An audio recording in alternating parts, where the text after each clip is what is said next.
step I take, I move my truth. Every time they tell me stop, I use every comment, hate that makes my fuel. Gather up my energy and boom, I hear them talking, saying the way that I move is so reckless. That is a part of my mind I've been blessed with, giving my blood so I am relentless. This is the Keep Hammering Collective. I'm here with Dr. Rhonda Patrick. Man, I'm so excited that you're here. I can't believe you're here, actually. It's been so fun. Like the day yesterday doing the archery. Lift, run, shoot. The lift, run, shoot. Yeah. And the run, the hill hike, doing it in like the hot part of the day. It was intense, but awesome. And then coming back and lifting weights like heavier than I've ever done. My goal is to make it, two things: make it memorable and push people beyond what they've normally done. I like seeing people out of their quote comfort zone, because I think people, they get used to doing a certain thing, they get to acting a certain way, and people are used to that. But when everybody changes a little bit, when you're like in this new space where even if it's activity or it could be cognitive, but you're in this new area that you're not typically in, it's like it kind of pulls back the curtain. And I love doing that. I love seeing what makes people tick and what they're capable of. And you were awesome yesterday. Well, that's where it happens. Mm-hmm. You know, like you said, when you kind of push past that. And it's amazing how, like, if I am traveling or something, you know, with my family or work routine, something takes me out of like, just even like we were talking about being sedentary, like if I can't do my normal like exercise stuff, mm-hmm. and then all of a sudden I'm in this other routine and it's like, it feels like I've been doing it forever, even though it's only been,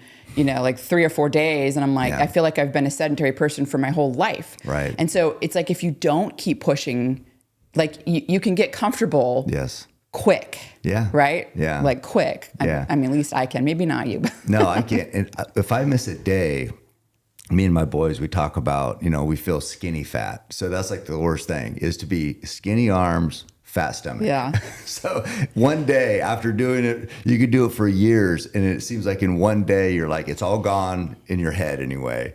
And you're like, oh God, I'm skinny fat now. But it's, that's the worst kind of fat. So that you said fat around your stomach, it's called visceral fat. Mm-hmm. And that's actually a type of fat that is kind of deeper too, and it surrounds your organs. Mm-hmm. And it's different than this like subcutaneous fat, you know, us girls have. And, yeah. But I mean, it's very much associated again with cancer risk. It increases like cytokines and stuff, pro-inflammatory cytokines that have been linked to cancer. So that visceral fat and heart disease and, you know, metabolic dysfunction is the worst kind. Why is it that, like, well, it seems like it's a little bit different for men and women, but guys get that around their stomach first, you know, like the love handles type thing.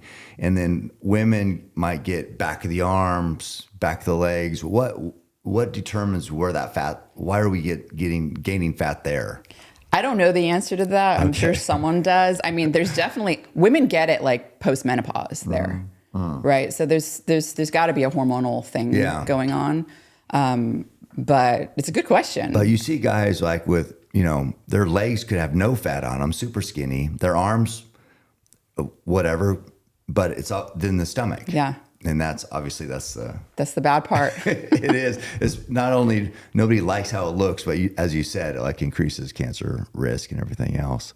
But so yesterday it was cool because you said you lift weights with your dumbbells, 8 pounds, right?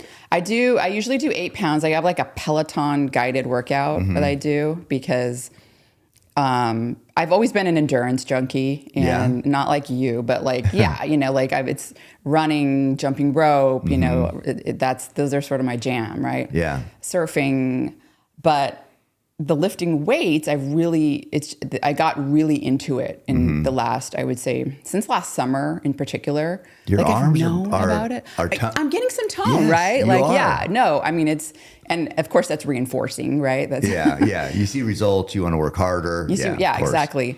But, you know, getting into the science of muscle mass was really what convinced me. And there's 2 major signals for muscle mass.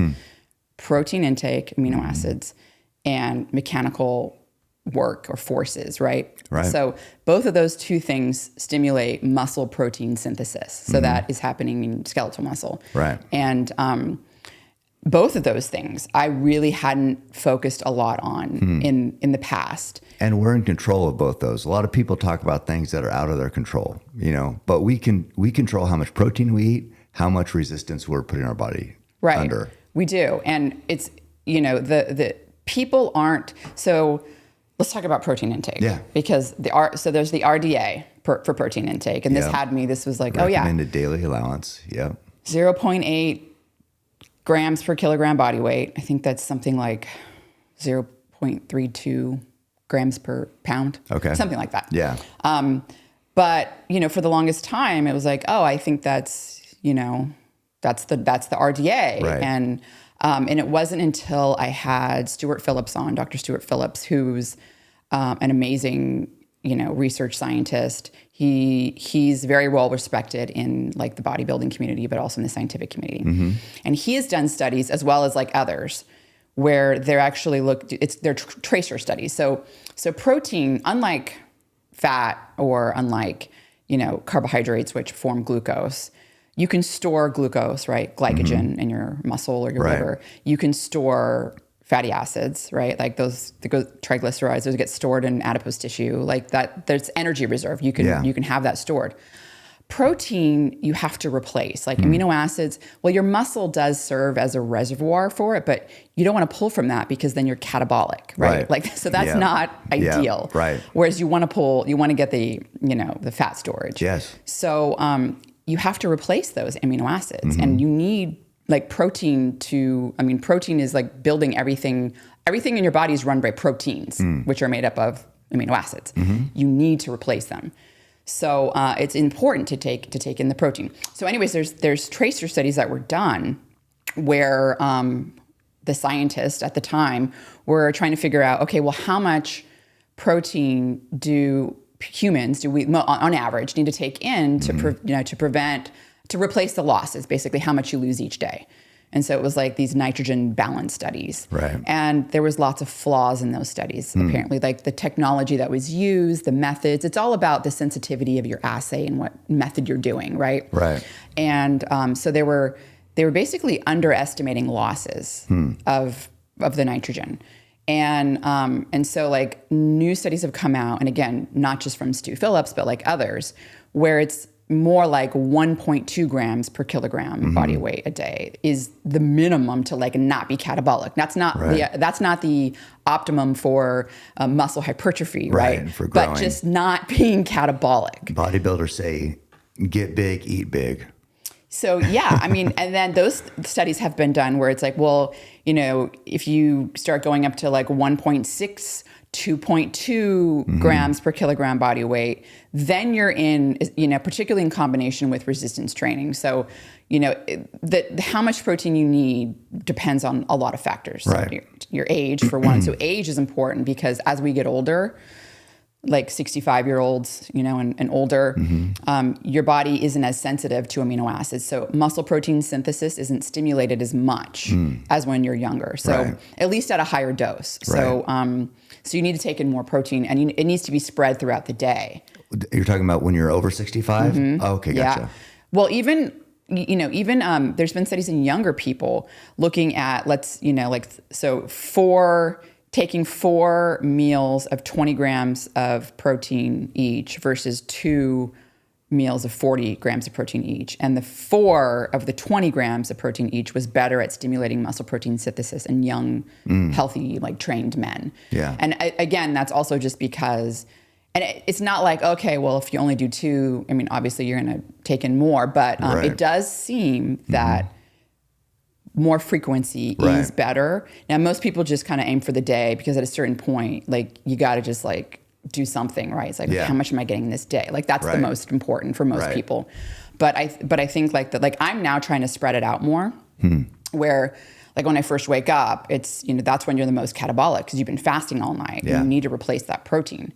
And so like if people are doing a longer fast, they have to be doing resistance training. And if they're not resistance training, they're losing muscle. Right. Like, and that's something that was sort of eye-opening for me as well, Whereas like some of these people that are losing weight now, not like super obese people, like they have a lot of fat to lose. Yeah. But like, let's, say just maybe a little bit overweight. If they're not resistance training and they're calorically restricting, right? They're eating fewer calories. Dieting. They're dieting. 30% of that weight loss can come from muscle. Yeah. Yeah. Unless you're resistance training, you can damper that a lot. So even if you weren't getting enough protein and you were calorie restricted, but you were resistance training, you're way better off. Oh, okay. Way better off. Yeah. Like so it's like not ideal, but still just the lifting the weights. The lifting the weights stimulates muscle protein synthesis. Yeah. And those two together, of course, that's the secret sauce, right? And but like muscle mass is so important. And I wasn't thinking about how important it was. Like for, mortality, basically you want to have more of that muscle mass because it decreases your frailty risk, your risk of falls, there's so many things where it's like, and you start to become like, atrophy happens at a faster rate once you hit a certain age. Right. It's harder to gain muscle. What I've tried to do, and we kind of did the math yesterday because you're in kilograms and, I'm not smart enough to figure it out, but just a rule of thumb for me has always been a gram of protein for a pound of body weight. So if I'm 170, I want to get 170 grams of protein in. And we did the math, and it's like what you were talking about. It's way low. The RDA is way low. But what the studies from the doctors you mentioned, it's more in line with the gram per pound. Right. Yeah. So not having so like I think it was like 0.32 grams per pound is what the RDA is right now. So a third of what I would do. And now imagine like people that are athletes or, exercising, maybe not even necessarily an athlete, but like they exercise a lot. Yeah. You need more protein to repair muscle. Like and that's. People eat way too many carbs, not nearly enough protein. And you said like the first meal of the day is the key because you've been catabolic, you said. So that's where a lot of people have oatmeal and toast. Yeah, it's like the biggest carb heavy meal of the morning when it should be protein. Yeah. Protein is like the first thing that you should eat. And it's I've always liked eggs, so like eggs have always been my go-to for breakfast, but like now it's really like I feel like it's so important. And again, like skipping breakfast has become this thing, and I'm partly responsible of that, not because I told people to skip breakfast, but because talking about like intermittent fasting and time restricted eating, where you're eating within a time window so that you're having a period of repair. Like you're, like when you're sleeping, things are repairing. That's a repair process. And just like when you sleep, your brain shuts down, right? You're not thinking about things. That's when your brain's repairing. If you're awake and thinking and active, the repair is not happening. Right. So that's part of why sleep is so important. Right. Well, the same goes for digestion. Like if that stuff is moving and you're digesting and all that, like repair isn't happening, right? That's not the repair state. There's some hardcore bodybuilders that will wake up in the middle of the night and eat. Wow. To get the protein. Eat a sandwich or drink a protein drink like at 2 a.m. What do you think that's doing? Because it's always like to gain muscle, you have to just eat. Like eating is almost as hard as training sometimes. If you're saying I need to get some of those guys with 300 grams of protein, that is an effort. And to do it, they'll do like middle of the night stuff. So what is that doing, do you think? So, okay. Nuanced topic. I am not the expert. I have talked to the experts. I've had two of them on. Pretty strong yesterday. I've had 2 of them on my podcast. Brad Schoenfeld, Stuart Phillips, highly respected. Bodybuilding community respects them. Scientists respect them. Right. So, from my understanding, after having these guys on my podcast and talking to them and just going over their data, like just interest, because I'm interested in my own. I'm like, I've got to do this. I've got to do this. It's my understanding that, generally speaking, like obviously the most important is the daily protein, right? So it used to be like, oh, you work out, then you have to take the protein right then. And is that like required? No, but I do think that because the half-life of protein is like 3 to 5 hours, and if you're working out, you're using it, it makes sense to do it like more frequently, like right after the. Some guys lift and they will drink a protein drink during, because they say this is the best time to shuttle that protein into muscle. Yeah. Does that make any sense? So look, this is I mean, if you're increasing like leucine transporter expression, which is very possible that resistance training does that because the body adapts, right? And part of the way it adapts is by, doing things that are going to give it more amino acids. So it would make sense that could. I haven't looked at that specific thing. Bro science. But I mean, yeah, some of the so there's been meta-analysis that are this is like big analyses of multiple studies looking at this whole protein timing thing, right? And the take home on that was no, the timing's not as important as we thought it was. Just get the protein for the day, right? Caveat, right? Can you squeeze a little bit more drops out of the wet cloth if you are doing it right after? Probably just knowing that the half-life of the protein and knowing that you're more responsive also, like if you're doing it more frequently. So they've probably noticed it. They've probably noticed it affect their muscles, their muscle growth by doing more frequent meals. And so that's why they do them. And as we talked about that placebo effect, we mentioned like the housekeeper's study last night. I read it to you, but it might be the guys thinking this is helping. So then they're training maybe a little harder. They're pushing a little harder. You push a little harder. Yeah, so for sure. You think it's giving you a little edge because you're taking the protein in. So I'm just going to do a few more those reps where it's like you wouldn't have done otherwise, and those are the ones at the end, and so you're getting bigger. Because you're motivated. Yeah. I mean, motivation, all that stuff makes a big difference, and so the two things doing that are the protein and the mechanical stimulation. And so if people are doing, I think going back to the skipping breakfast where. It became like somehow easier for people to just skip breakfast, and that's how they extended their fasting period.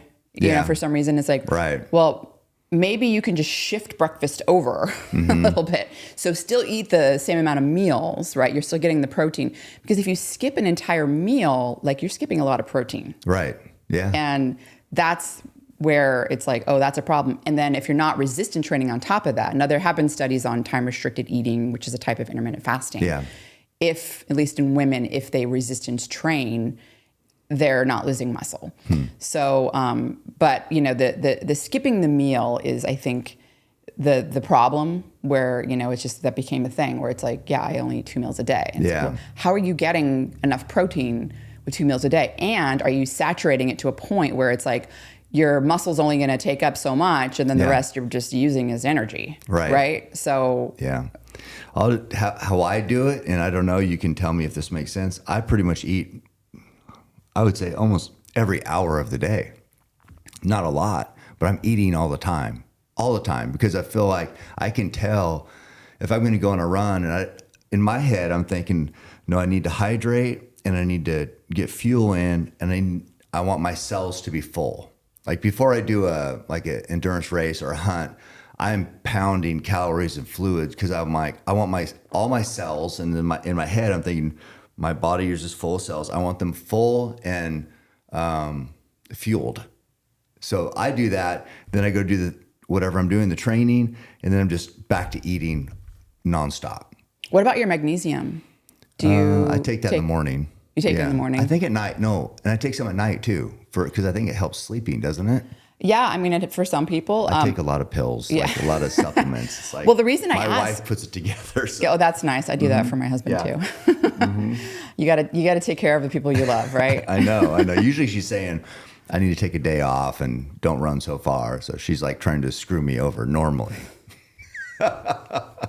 Trying to make me weak is how I'm like, yeah, you're trying to bring me down, aren't you? She knows that's what motivates you. I'll show you. I don't know. I think she actually just cares, and I hate when people care about me, so I'm like trying to push them away. Trying to make me weak. So the magnesium is for endurance athletes. It's good that you take it, but it's like a problem because already like at baseline, most people in the US are not getting enough magnesium. So the RDA for that is like 320 milligrams for women, 420 for men. Where'd they get magnesium back in the day? Like before there was a pill? Leafy green. So magnesium is at the center of a chlorophyll molecule. Chlorophyll gives plants their green color. Okay. So green plants are really high in magnesium. Right. Nobody eats green plants. No. Nobody eats them. Not in the US. No. Burger King, I mean, is there anything green on the menu at Burger King? I like green Jell-O. this gelatin. But yeah, so greens.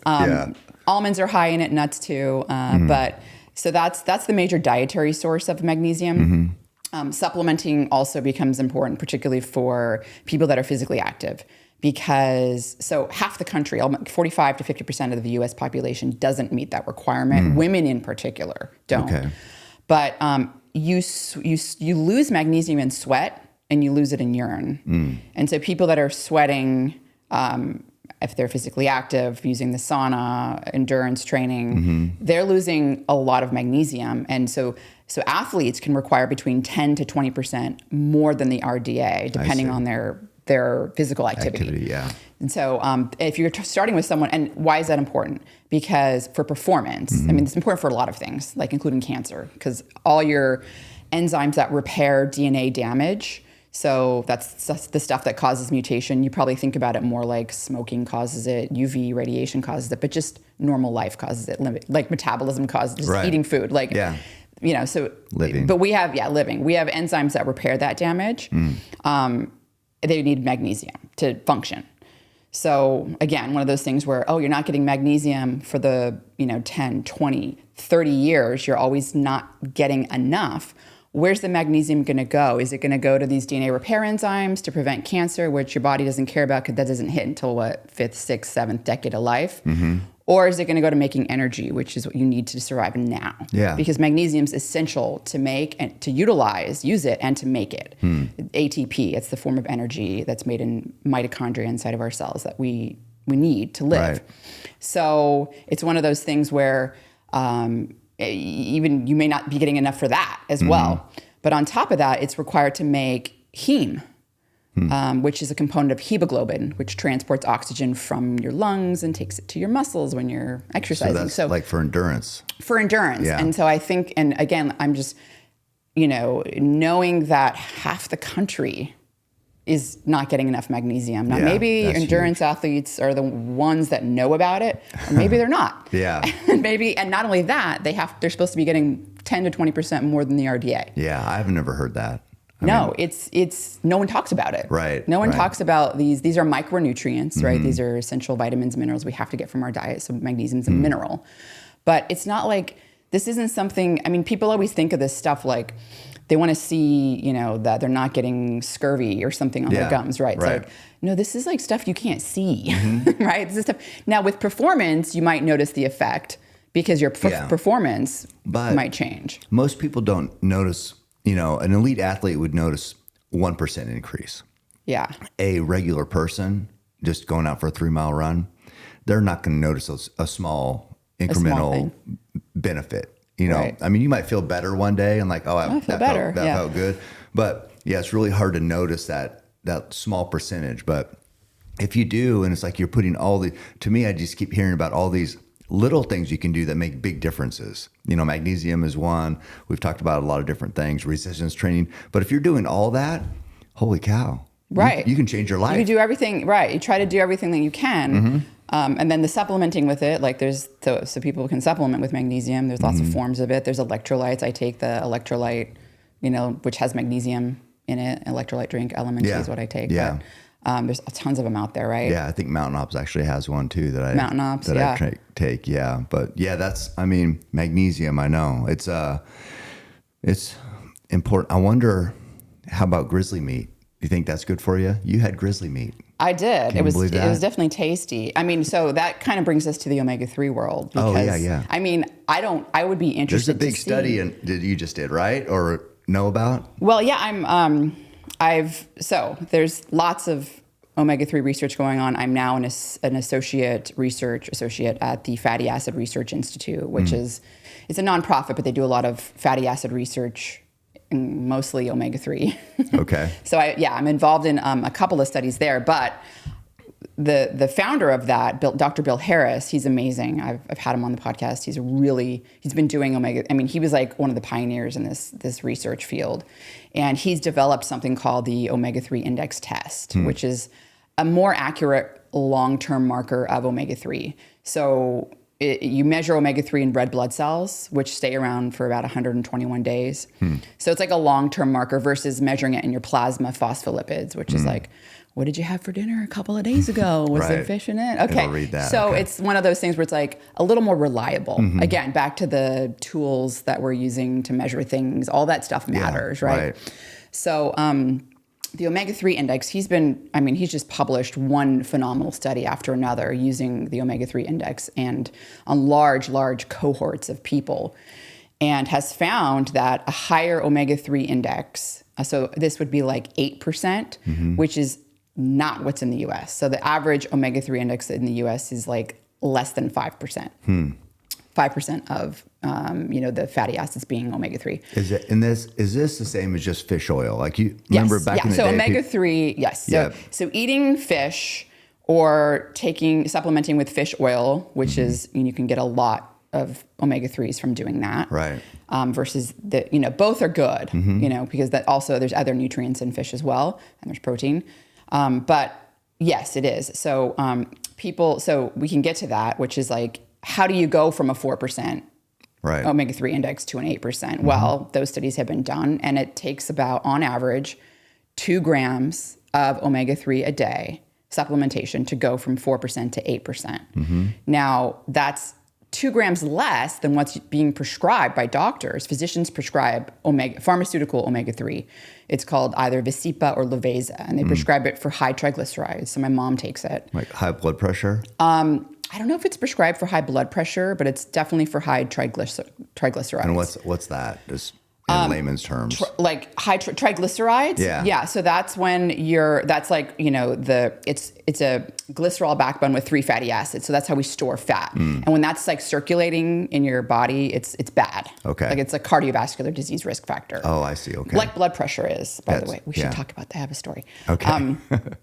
But anyways, the thing that's amazing with the omega-3 index is that people that have the 8% omega-3 index have a 5-year increased life expectancy compared to people that have 4%. 5 year. Think about 5 years of being around your loved ones, doing amazing things, enjoying life. 5 years. 5 years. And there's studies showing that they're like, you're much less likely to get Alzheimer's disease if you have a high omega-3 index. So the quality of life is better as well. And I was telling you this yesterday, and I like talking about it because it blows my mind every time. Yeah. The smoke, so they took this cohort of people, and they were smokers in there. There were smokers, and there's non-smokers. And they looked at their omega-3 index, and they found that the smokers that had a high omega-3 index of 8%, so these are smokers that are like, I need the fish oil, I'm smoking, you know. They had the same life expectancy as the non-smokers with the low omega-3 index. That is insane. As we all know, I've been putting all my guests through a pretty good cardio session on Mount Pisgah. Go Ruck is a welcome new addition to the podcast and Lift, Run, Shoot series.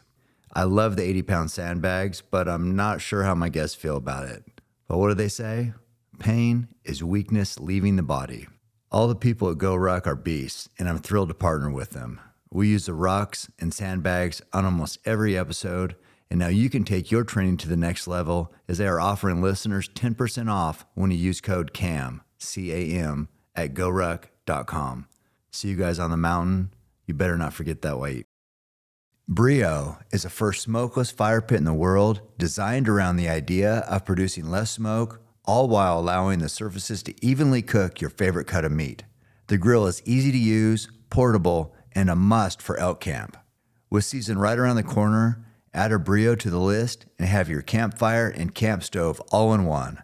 They have a number of different patio setups as well as hunting setups, so head to brio.co and order yours today.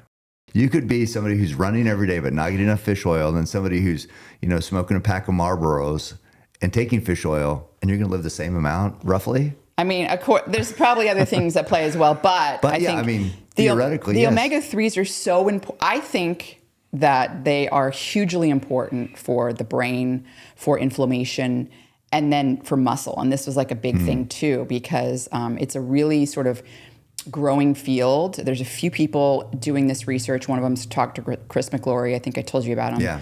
And he's kind of a junior researcher. So he's kind of just started his lab. He trained with Stu Phillips. I had him on the podcast like a month ago or so, and he was blowing my mind with some of his data. Now, look, there's got to be more, larger studies done. This stuff has to be replicated. Other people have replicated his work as well, but you always need more evidence. With that caveat, omega-3s are protecting against disuse atrophy. So he's now done a few studies, him and others, where high dose omega-3, so that we're talking 4 to 5 grams a day. I wonder, what's a pill when you get a supplement, you take a pill? How much is that? It depends on the supplement. So a good one, you're going to get like 500 milligrams of, let's say 350 of it's DHA and then 150 of it's, EPA, which are the two marine forms. ALA is the plant form, really not. Doesn't do as much. We're talking about the marine forms. Right. So there's a really good fish oil brand called, it's Metagenics, and they make something called Omagenics, and it's a liquid. Oh. And you do like 1 teaspoon of that, and that already gets you like above 2 grams. So doing like 2 teaspoons, like 1 in the morning, 1 in the evening, then you're getting that 8% you're talking about, or is that above that even? Oh, if you're doing more like 4 grams, that would be above that. Okay. But 2 grams would get you. So why, I personally do take like experimentally high doses of omega-3, but not so much higher than, again, people are being prescribed 4 grams. Because with me, I'm like, if a little's good, a lot's better on everything. So be careful when you say, well, that's the I'll one take thing. that whole bottle at one time. Yeah, what's the one thing though that I like, I can't find evidence that too much omega-3 is really, now, I guess some people, it might affect arrhythmia, but it decreases stroke risk. So in people with cardiovascular risk factors, there's like some little sort of growing evidence. We don't quite understand it. More needs to be done. That they're getting, some people do get arrhythmia, but again, the stroke risk is lowered from omega-3, and that's like undeniable. So that's the whole problem with arrhythmia, is it increases stroke risk. So you're kind of like, well, it's one of those things we don't understand. Right. But it should be investigated more. Yeah. I got that Researchers don't understand. I mean, it's not that I don't understand. It's that science hasn't figured it out yet. Right. I guess that's what I should say. Yeah. So with the omega-3 and the disuse atrophy, it's really interesting, because you were asking about you were talking about like increasing the amino acids in the muscle, like transport or something.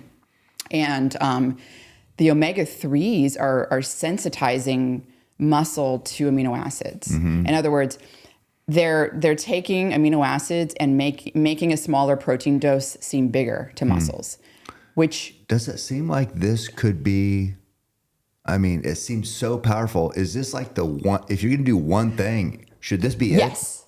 It seems crazy how powerful this is. It is. Yeah. This is why I joined that research institute because I believe in it so much. I think omega-3 has the pharmacological profile, like it has the pharmacological potential, like to act like drugs, but it's the safety profile of a nutrient. Yeah. Do you know what I mean? Does that make sense? Yeah. So it's like, I think, people are so interested in aging drugs and metformin, and I'm like, this omega-3 stuff, I don't know, 5-year increased life expectancy, it's preventing muscle disuse atrophy, and it's sensitizing. Now that might not matter so much for your bros you were talking about that are taking in 300 grams. They're getting their protein, but it might matter when they're injured. Right. They're getting a surgery and they can't lift. Yeah, train. They can't train because that's where omega-3 shines, because the disuse atrophy sets in, particularly when you're older, right? Because then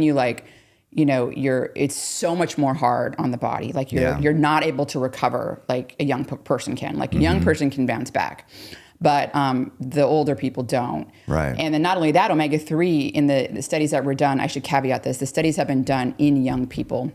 They're going to be repeated in old people, but because they have to be sure, it's not ethical because knowing how, just being bedridden for, a period of time is so devastating for an older person. It's hard to like do those studies. Right. So you have to like really know that this might protect them before you do it. So most of the stuff's done in young people. Now there's other studies that have been done with like omega-3s in combination with exercise in older people, and it does seem to improve muscle mass and strength, but of course in combination with exercise. Yeah. So I think it's really hugely important, because there's a lot of people that don't take in a lot of protein we were just talking about, and then having that omega-3. Now again, this is emerging data, but I think that it'll continue to emerge, where it's sensitizing the muscle to amino acids, and it's doing it because your muscle cells, they're made of omega-3, and it's changing probably the way these omega-3s are transported. It's changing, a lot of things inside of it. So I'm really excited about that data, because it's like, for one, you can be more strategic about like, oh, I'm going to get a surgery. Now, if you're already taking 2 grams of omega-3 a day. Yeah, it's built up. It's built up in your cells. By the way, that's another thing that was important, that was learned in the studies. If you take someone that's naive and not taking omega-3 and they're low on it, it takes 4 weeks for it to build up in the muscle tissue. Yeah. 4 weeks. And so if you find a study, start that protocol. Yeah, if you find a study that was done that didn't do the protocol, usually the way they do these studies is they like put a cast on someone and they immobilize them for a period of like 2 weeks or something. Atrophy. Right. They'll do they give them the omega-3 at the same time they do that. That's not the way to do it. You have to preload them. Right. They 4 need weeks. it to get in their muscle. That's the whole way it works. It's not. That's good to know for people with surgery coming up. Right. Yeah. So it's kind of like if you're, that disuse atrophy. So it cut it by like half. Disuse atrophy. That was a lot. Wow. That's incredible. Yeah. It's if you looked at like, so for me, if you look at my routine, now you saw part of it, the lift, run, shoot, and kind of what I eat, right? Am I on the right path, or am I like, because people, when I had my full-time job for sure, and let's talk about sleep too, because it's like people like me who work, have goals they want to achieve, like being a bow hunter in the mountains, that takes training, that takes time, and we have a family. So I would like scale back to get everything I needed to get done. I couldn't do it without sacrificing sleep. That's the only thing that I could mess around with was sleep. Everything else was like, no, I had to get my miles in. I had to see the family. I had to be at work all day. So I'm like, well, I'm not going to get 8 hours of sleep. If I can get 5, I got 3 more hours to put in work. And now tell me about sleep and just that in general routine, because I feel, to be honest, pretty dang good for being old as hell. I feel like the best I've ever felt at 55. You look pretty dang good too. Well, thank you. But give me your thoughts on that. Well, here, there's lots of little nuance, right? Yeah, So I want to hear it. I mean, I would say first and foremost, sleep is hugely important for health, right? We know that. You obviously know that. Yes. Right. And it's important for brain function, immune function, recovery, like everything, right? But there's also, a genetic factor as well. So there are people that it's called a chronotype, where, there's the night owls, there's the people that don't sleep. They only sleep 5 hours a day and they feel great every day when they wake up. They don't feel tired. Right. There's individual variation in how much sleep everyone needs. Now, there's been a whole team of scientists that have come together and they've said, okay, human adults need about 7 hours of sleep a day for optimal, everything. And so they say 8 hours, because the reason they say 8 is because an hour, like there's like the wake ups, so basically all that, back to bed, and then so you shave off an hour, but it's not it's the 7 hours that's the key, right? So and again, that's the average, but there are people that don't fall in that average, and this isn't everyone. So that's first and foremost important to keep in mind, right? There is individual variation. Then I think the next layer to that, which is, I think you said, and it's really important, you said, I got to get my miles in. Like that was first. Yeah. I got to get my miles in. Yeah. Exercise. And that's as much mental as physical for me. It's just like, I got to know I'm putting in the work. Yeah. Well, the exercise, and it's the thing, like, I think that if you were going to, if there was one or the other, you had to make a decision. What am I going to pull from? What am I going to cut back on? It's going to be the sleep, because I don't know that there's anything that's more powerful than exercise for improving, health, for improving muscle health, bone health, your immune health, brain health, and also mood, how you feel. Yeah. Which then again, if you feel good, you're motivated. If you're motivated, you do stuff like you're going to eat better. You're going to like all that stuff. Right. So, there have been like a big study that was done that looked at sleep duration and all-cause mortality. Again, cardiovascular mortality plays a big role in that as well. But people that slept, it was like 7, 8 hours a day, they had the lowest all-cause mortality compared to people that were getting, 5 hours of sleep. Something like that. I don't remember the exact numbers, but give or take. Except when they looked at the people in that group that were getting let's just call it 5 hours less sleep, they were physically active. Those people had the same mortality as the people that were just getting, the 8 hours. The 8 hours, yeah. And this was like even people that were exercising getting 8 hours. So this isn't like, you know what I mean? If you want to optimize everything. Right. So at the end of the day, exercise seems to help correct some of the bad effects of sleep loss. And I've measured this in myself, and there's studies on it with glucose regulation, because sleep is really important for glucose regulation, insulin sensitivity. And when I was a new mother, I was getting no sleep. And I was measuring my glucose with a continuous glucose monitor. I was, getting all that data. And it was black and white, night and day difference. I mean, it was so obvious and so repeatable that, if I went and I was doing, it was because there's times when I was a new mother, when I was like, I can't even exercise. Like I couldn't, like, it was like. You had no energy. You're exhausted. I had no energy. And then it was, and then it was like, I had to be with my son and feeding. And like, it was just, that was it. Yeah, that takes all your focus. You'll do anything. Yeah. Like you sacrifice your health. You give your health to your child. It's like, here, suck it away from me, right? Like that's what you do. Yeah. Literally.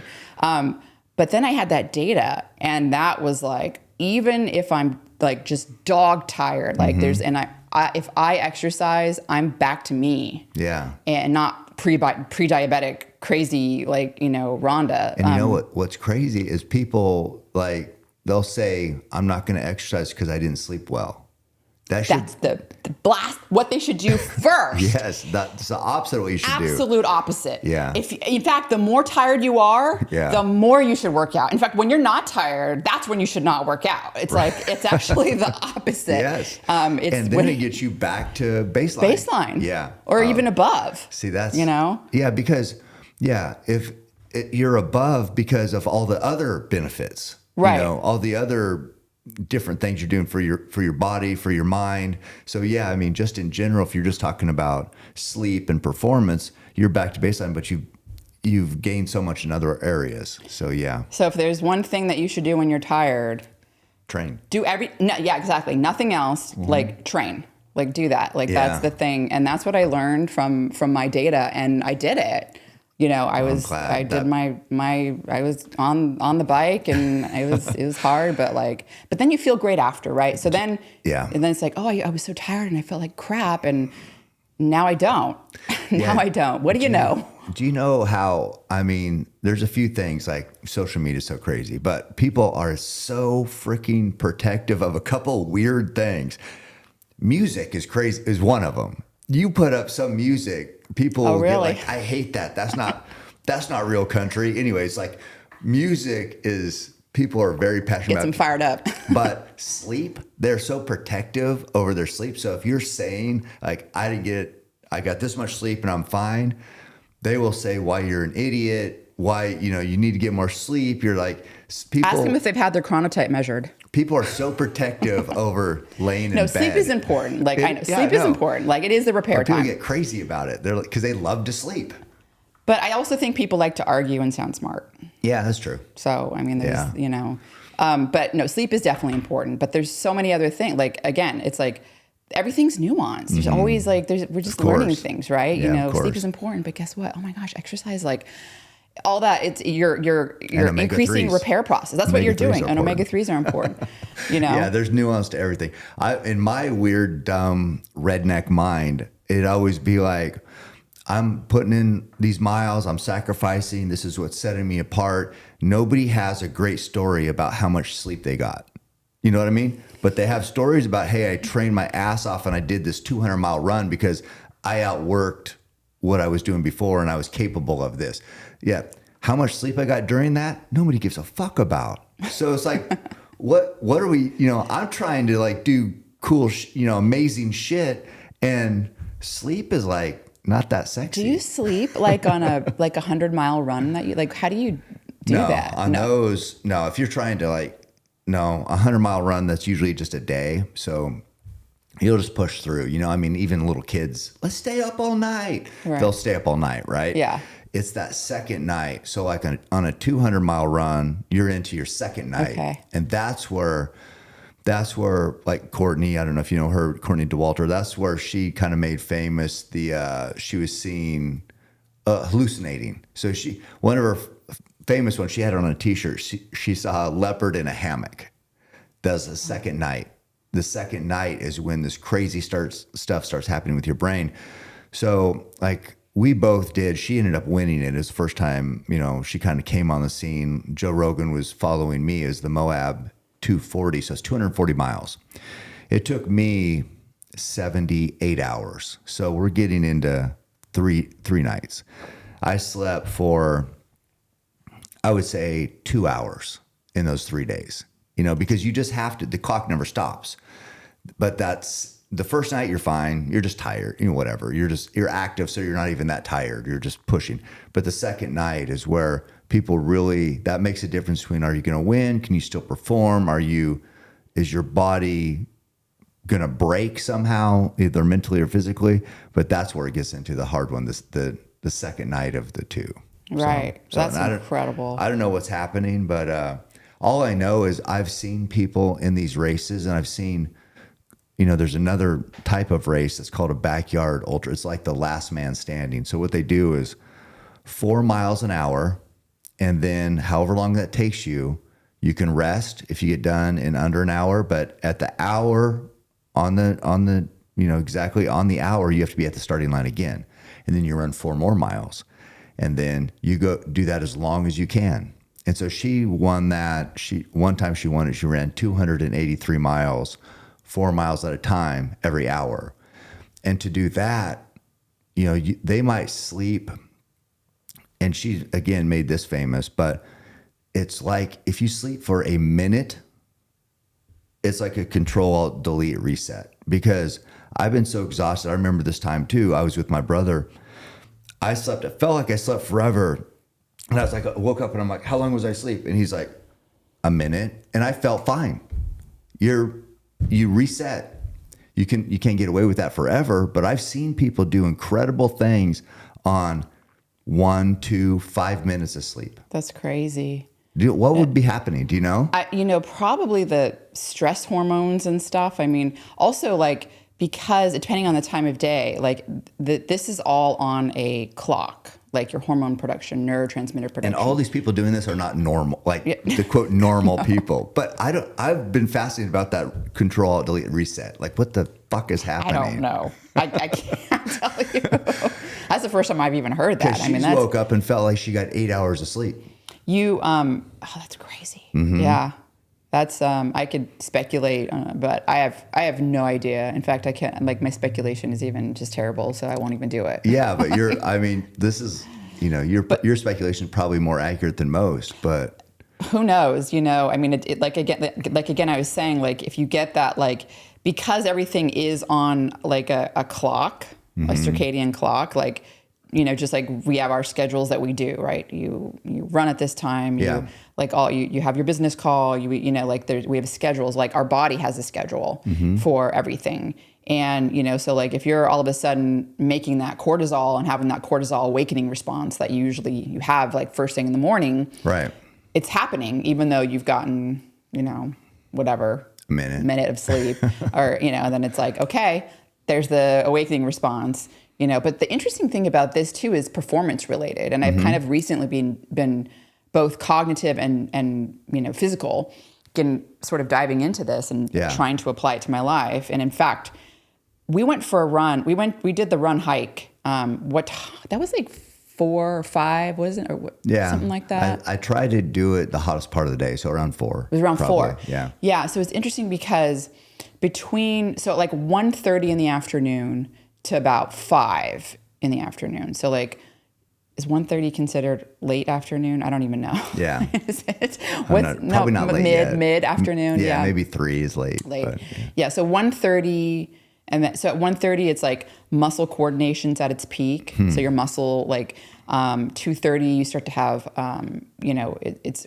coordination. Oh, and then like something else with speed and endurance, cardiovascular endurance and muscle strength are like strongest at like 4 or 5 p.m. 5 p.m. Again, this is all on a clock thing. So it's like, training at that time kind of makes sense from a performance aspect if you're looking, for should a be little. At your best. Yeah, should be at your best. But also cognitive stuff. So like, we're talking and it's 10:30, in the morning. No wonder I feel dumb. No, actually. Well, it depends on what makes you feel smart. So again, on average, this is like not everyone. There's the night owls, and you might be an outlier too, where you fall into a different category where, you just don't fit the average. So that's important, right? But on average, most people they're better at problem solving. They're better at learning things. So if you need to learn things. Like at what time? At around not 10 o'clock in the morning. So 10 is like the peak. So if like, you're like, I want to hear what Rhonda's saying. Yeah. Like right now, you're actually better at learning that. Perfect. So problem solving, learning, that sort of cognitive process is really good at 10 in the morning. But creativity, if you're wanting more free flow creativity, that's better late afternoon, early evening. So that's like, and it's funny because I'm trying to organize my day more, and it always gets me. People always want to have Zoom calls first thing in the morning. I'm like, that's my peak time. I don't want to like do this. Waste like it you're listening to something. sucking up my like peak performance time where like the stuff I do, I need to problem solve. I need to figure things out. I need to like retain information, and so like that's the time I need. Whereas like, okay, let's have a meeting later in the day. Like, for me, it's like, I'm already like, I did what I needed. So, or if like you want to be more creative, and it's also interesting that all the creatives, like, like you don't ever go to a comedy show with your coffee in the morning. It's late. It's always late. It's always late. Yeah. And it's like, well, that you say they write they call it a bit? I don't know what they call it. But they write them probably late, but also like they improv like hell when they're up on stage. I mean, it's like a dialogue with the audience. That's like 11 at night. Right. It's always late. That's like the creative. And you always hear about like the artists, like Salvador Dali used to like put a spoon on his nose. I read this. I mean, you never know, right? But he would put a spoon on his nose. And the reason he would fall asleep with it, and then it would wake him up when it would fall, and that was when he would like paint. That's awesome. Where it's like that creative moment. I was going to ask you too, because I was just thinking about these races. It's like the worst time of a race is 2 a.m. It's like, dark ass freaking middle of the night. But once that sun starts to pop, or like first it gets a little gray, then you are energized. Oh, really? That's the cortisol awakening response. If you can make it till sunrise, because a lot of people, they struggle all night, but once that sun hits, oh man. So 2 things, it's interesting. One, so bright light exposure is what activates the cortisol awakening Huberman response. talks about this nonstop. Right. And so that is what's going to give you energy. Like the cortisol, everyone's like, cortisol bad, cortisol bad. Yes, chronic cortisol is bad. But the cortisol awakening response is something it's a part of our biological clock. And sunlight exposure is what really activates it. And so if you're getting that first thing in the morning, you're going to feel energized. The more you're out and the brighter the sun. Even if you run for 2 days. I don't know, but that's incredible. Yeah. But the other thing you said that's interesting is 2 a.m. is the hardest. And why that's interesting is because that is when your body temperature is at its lowest. And I know there's this isn't like hard science, it's more speculation. So there's researchers out there trying to figure out why muscle performance and cardiovascular performance, endurance is better, at the 5 o'clock like time of day. And it's because your core body temperature is at its highest.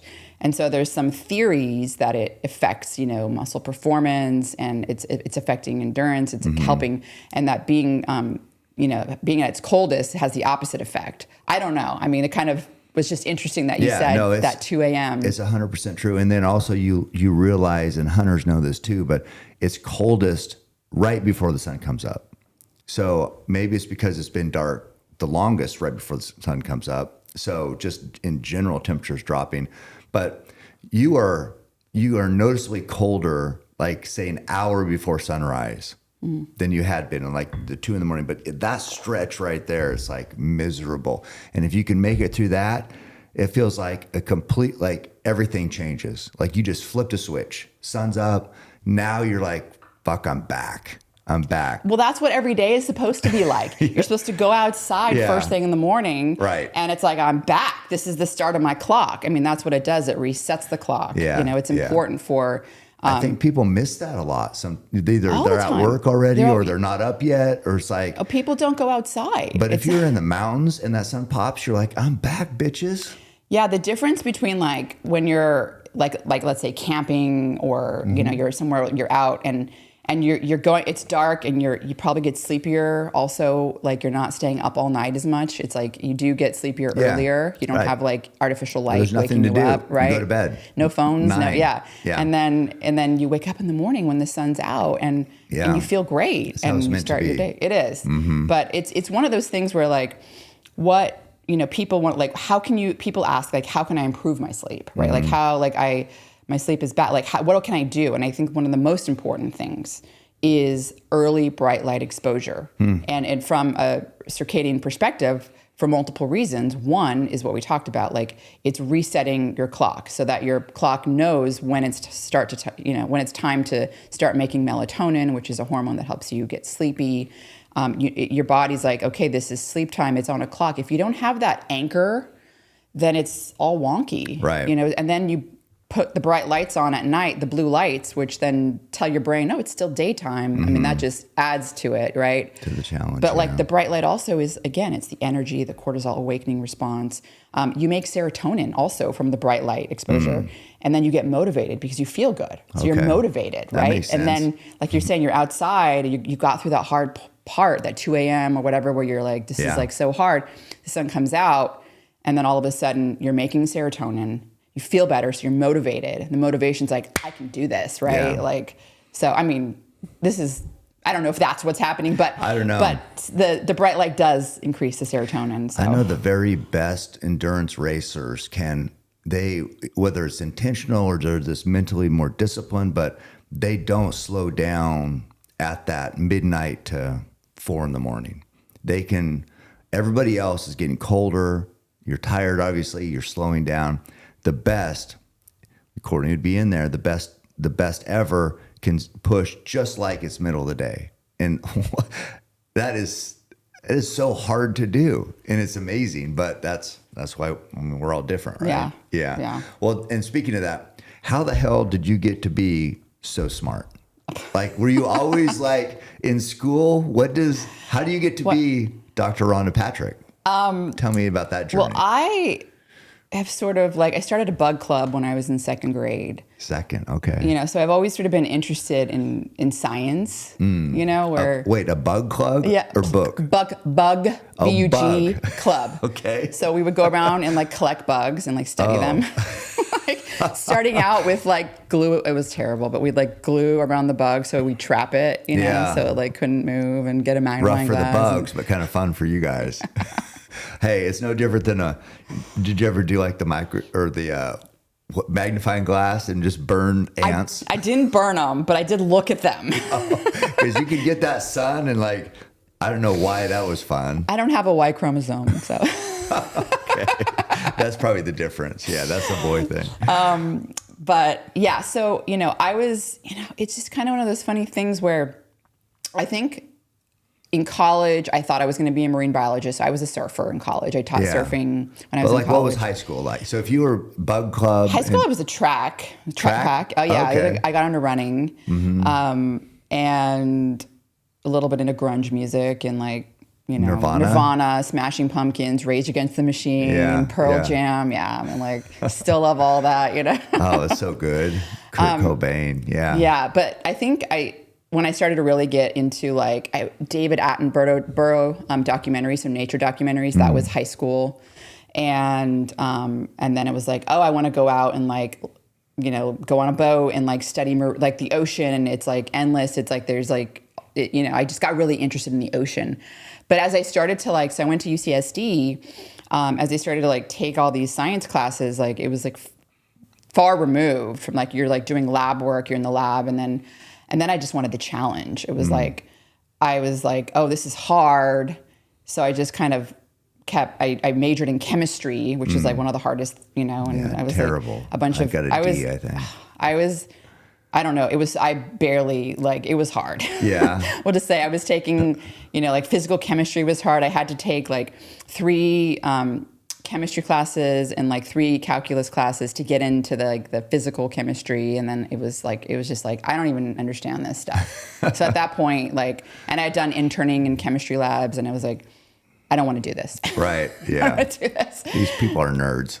And what really got me into biology and aging was when I graduated from college, and I knew I wanted to go to grad school, but I was like, I don't want to be a chemist anymore. This is like boring. Like it's not fun. Yeah. I like life, and like I want to apply it to myself, kind of, where it was just like I was like synthesizing peptides and stuff, and I just felt like I wasn't doing anything and interesting to me. Yeah. So I started working at the Salk Institute, and that I worked in an aging lab where we were looking at these little nematode worms, and they have, I don't know how many genes they have, but they have there's genes that are similar to humans. It's called homologous. And so like they have an insulin-like receptor, a gene that's like an insulin-like receptor, IGF-1, like all this stuff, right?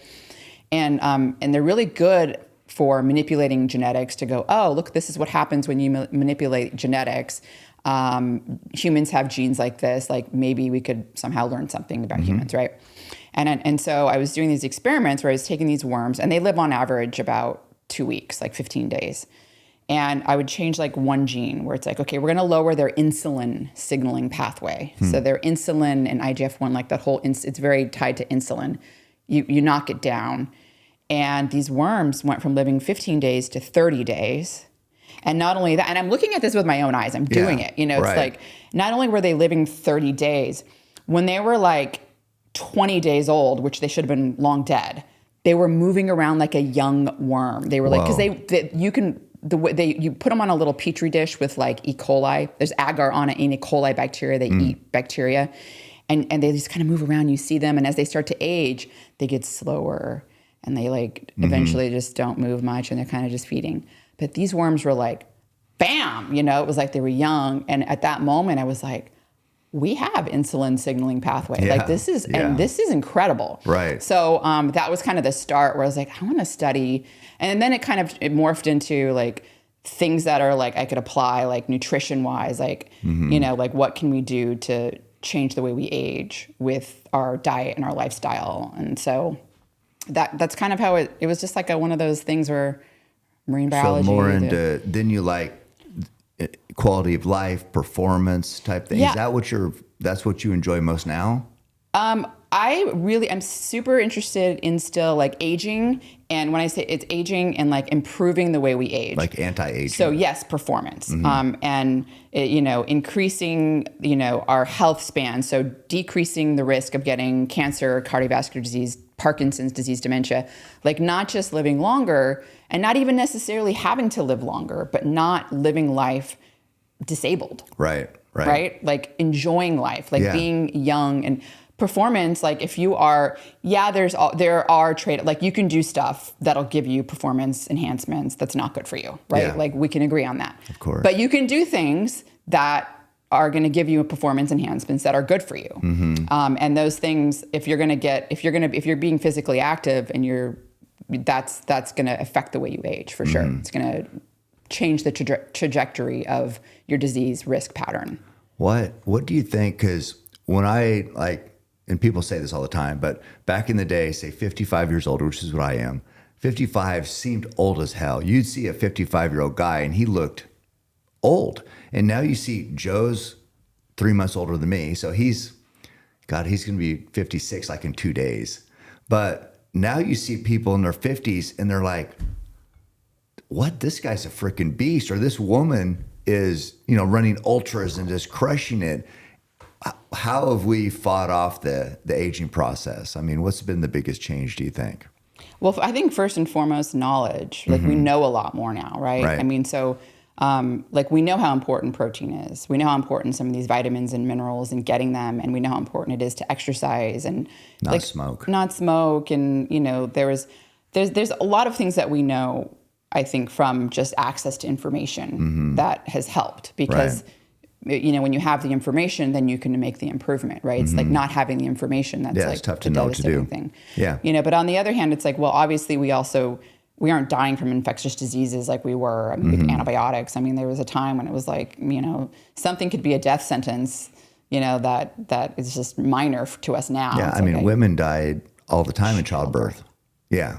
Yeah. And that's hardly ever happens now. Right. No. Yeah. I mean, I think about that all the time where it's like, that getting pregnant was one of those things where it's probably like so exciting, but it was like scary. It's like, this is a could coin die. toss. Like I could die. And that's, so advances in medicine, obviously, make a difference as well. Right. But, but then on the other hand, we have an obesity epidemic, and there's I don't want to say overnutrition because that's a little misleading because like people that are obese are some of the most deficient and important like vitamins and minerals and fatty acids, because they're getting a lot of calories, but they're getting empty calories. They're getting processed foods and, Well, I played that clip. I was asking if you knew that woman from Australia. I think she is, but there was a clip where it was talking about Putin in Russia, which obviously we don't want to be Russia, but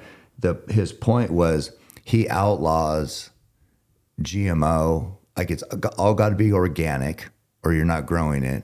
And then he talks about the Western world, us, and that how we're overfed, lazy, over-medicated.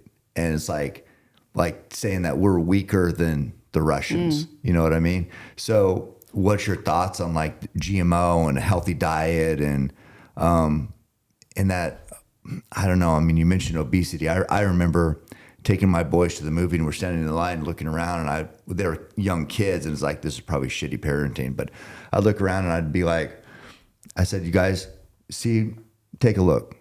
They looked around and I said, this is average. We don't want to be average. Yeah. Average isn't good enough because if you look at the average quote American, it doesn't look great.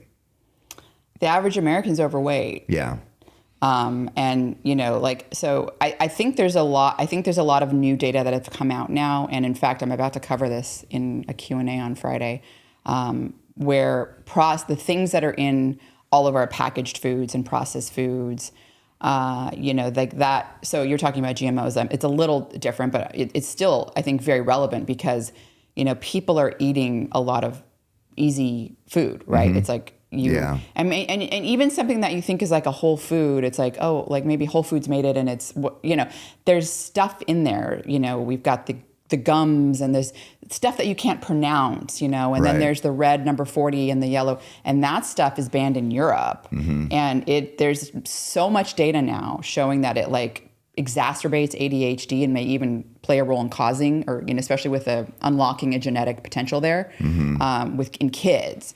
And so like some kids will eat like all the candies that are like brightly colored with all this junk. Yeah. And it's just horrible for them on top of the sugar that's in it. But we're talking about the artificial color. So I think there's a lot of stuff that we haven't understood, and, everything takes so long. Eventually, it's one of those things where then data catches up. And so now we're learning, the things that are like part of the processing process that make it more stable. We have the nitrites, and the nitrites are now linked to colon cancer, and, they're considered a carcinogen. And it's like, well, do you have to put a nitrite in your lunch meat? Can you not do that? You cannot do that, right? Right. So there's salt and others. There's other ways of doing it. So I do think there's, and then there's the glyphosate, right? And that again is, there can be fear mongering, but I think there's now data coming out where it's like, oh, they're just dumping this stuff on like oats, you know, and then you're just getting tons and tons of this glyphosate from oats because they're wanting to mass produce it. And, you know, so why would they be putting that on oats? It just helps production. Oh, because they're genetically engineering the oats to be resistant to the pesticides that they're putting on, so that kills off all the insects and stuff, so they can grow more. Yeah. And so there are tons of glyphosate, which is a pesticide, like it's Roundup, right? Yeah. In oats, because the oats have been GMO'd in a way. So I don't know that it's the GMO, like the fact that you can make something GMO, like GMO it in a healthy way. Like you can, you know, make, let's say a tomato make more lycopene, which is very beneficial. So I don't know that it's the GMO exactly that's bad from the oats so much as that they gave it a gene that now makes it, they can dump tons of pesticide on it. Oh, I and see. the pesticide, you're getting so, like, you couldn't, like, if they didn't have those genes, like the pesticide at the concentrations they use, because it's like, oh, now we can really wipe out all the pests, right? Yeah. All the insects and really grow. Yeah. At a lower dose, if they didn't have those genes, the oat wouldn't, you know, grow, right? Like you wouldn't have any of it growing. So the wheat, whatever we're talking it's about. It's a money-making thing. It's a money-making thing, yeah. For the people that originated this process, it's like we can make more and sell more or make more money. Yeah, and there's also, I guess, a demand thing too, right? Where it's like, I mean, I don't know how to solve the, you know, we got more, like the people and how to supply all the oats for them. Like, I don't know what's in control there. But money's always in control. The money's always in the equation. It's always part of it, right? I don't want to say it's the only thing, but you know. So I mean, the thing with the GMO is like, it's always, for me, it's not like a black and white thing. Yeah, everyone's always, it's got to be all GMOs are bad. One or the other. But like, I would love to. I mean, can we start making microalgae make more omega-3 so that we can just harvest that microalgae easy without like having to kill all the fish, and then maybe everything would be more natural, like in a way, you know what I mean? We're not like not black and white always. It's not black and white, yeah. So the GMOs, I think, can be, you know, harmful, especially in the context when you're making a gene that's like making them resistant to pesticides, so you can dump more pesticides on the food, on the crop, and then you're eating this bowl of oatmeal that you're giving to your child, right? And it's like, well, children are always more sensitive, right? Like, they don't, like the blood-brain barrier. We were talking about this a little bit. I think I was talking about this with Jen and John yesterday about blood-brain barrier development. It's like, it's thought it happened, you know, like you're getting a more developed one around, like, I don't know, age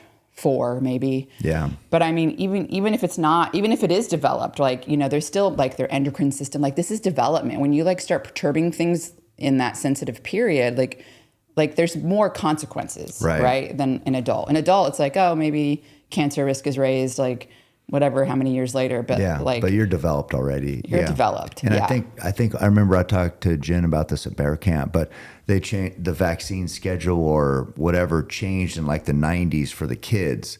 And that's what she's focused on too, because it's like it did, from the studies that she was talking about and shared with me, that changed in the 90s, and since then the vaccines have been, it's different than when we were kids. It is. And I, you know, as a parent, so, you know, I've always been, I call myself a sort of cautious vaxxer. And I mean, I guess it's with respect to the doing the childhood vaccines, you know, like I do think that vaccines are important. I mean, like smallpox was eliminated, and children do get infectious diseases, and they can be devastating for a young child if they're spreading, you know.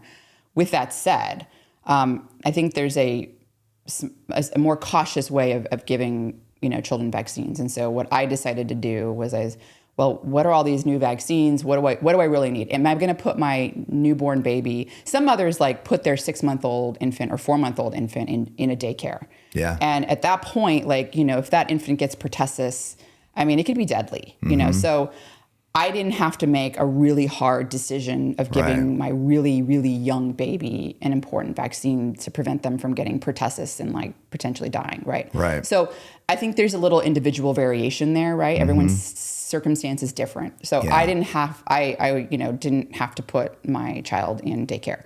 So, I decided I was going to wait until the blood-brain barrier was more developed because, immune things do cross over the brain, and there's immune responses that could affect brain development. Yeah. And again, everyone's different. It doesn't always happen. Yeah. But like as a mother, you're like, well, if it could happen, right? Like I don't want that risk. Like, you're protective.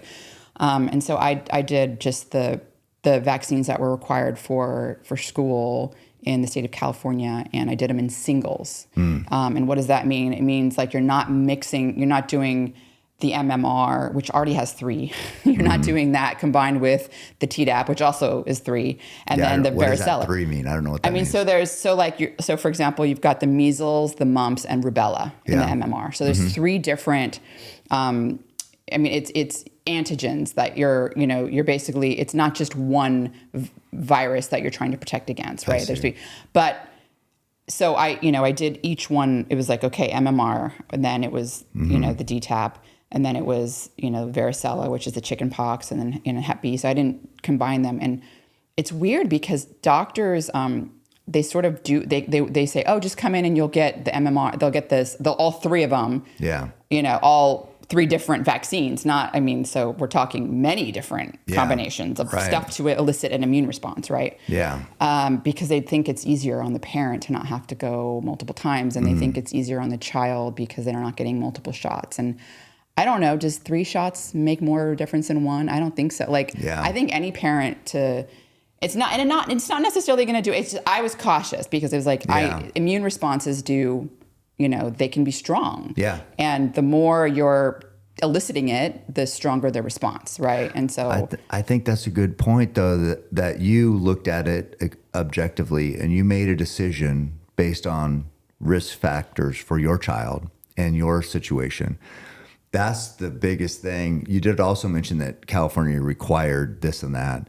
That is the biggest thing I think people had with the COVID vaccine is like they weren't given the opportunity to make a choice. When people are requiring it to have a job, to do different things, that's, I like that you made that decision. You looked at it and say, oh, my son isn't going to be in daycare at 4 months old, so I don't need to do that. That's where people struggled with, it was required for certain things. When I'm talking about COVID specifically, that was the hard part for being. That was it was the mandates. I was never for the mandates. It was one of the biggest mistakes I think that our government made was trying to mandate a medical intervention. Like that is something I think lessons learned. Like if we look back, lessons learned.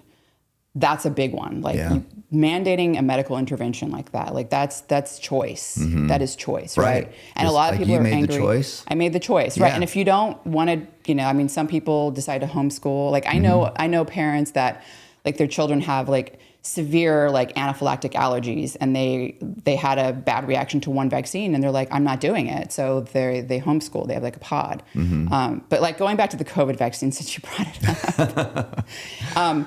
My opinion, like on the vaccine itself, has evolved over time. It's changed, and I think the last time I spoke out about this publicly was during the Delta wave. So this was before Omicron. This was like September of 2021. Yeah. So a few years ago. Yes.